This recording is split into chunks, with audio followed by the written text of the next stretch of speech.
Hi, Larry. Hey, Graham. Hi, my name is Graham Resnick. I'm a filmmaker, writer, director, sound designer, and I started working with Larry Fessenden about 10, 15 years ago through my friend Ty West, who I grew up with, and have done a lot of sound design with on his films.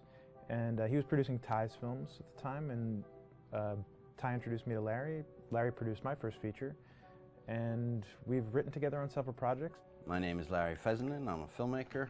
I run Glass Eye Pix, which is an independent production company out of New York.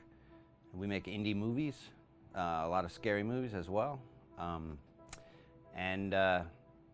got a call to audition to write this video game.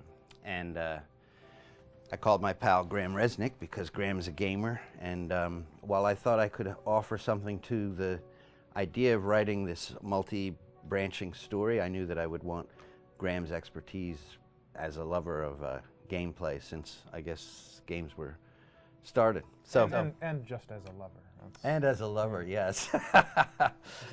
Which is why there's so many sex jokes in the game. There was one Italian website that did say the Larry that's Fessenden right. and Graham Resnick, the two lovers behind Until Dawn.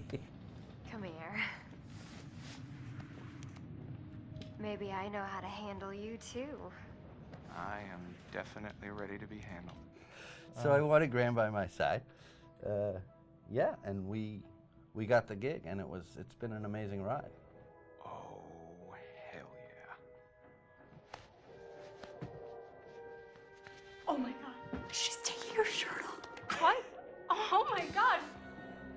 Matt, what are you doing here? Hannah. I'm sorry, Hannah. This all got Don't out lie, of hand, just but So in the game, the basic setup is that a year prior to the game's start, all these kids had gone up to a ski lodge that was owned by the parents of one of the kids, or a couple of the kids, and some of the teenagers played a prank on some of the other teenagers, and the terrible tragedy occurred when a few of them, two sisters, ran out into a blizzard, and were never seen from again.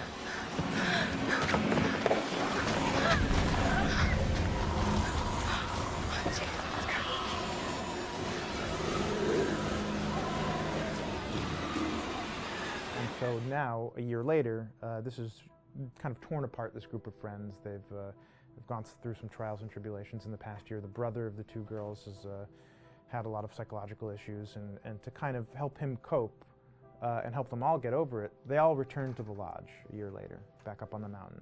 And the idea is to get over it, but... The healing does not begin. Yeah, and these kids are all trying to find themselves. They've been through a trauma, but in general, they're just teenagers trying to figure out who they are. So they're all kind of falling into the patterns, the stereotypes, the characters they see on TV and in the movies.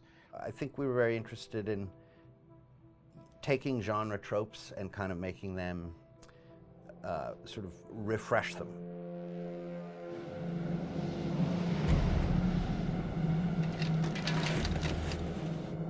Hey, did you see that? Dad said it'd just be us this weekend. We're familiar with how slasher movies work.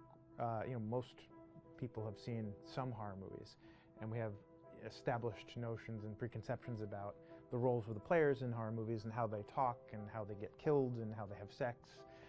And to bring you into the game that way and then subvert a lot of those expectations was kind of our goal. They're haunted by some incident that happened in their past, which I think you pretty much figure out that that's going to have a role in their interaction.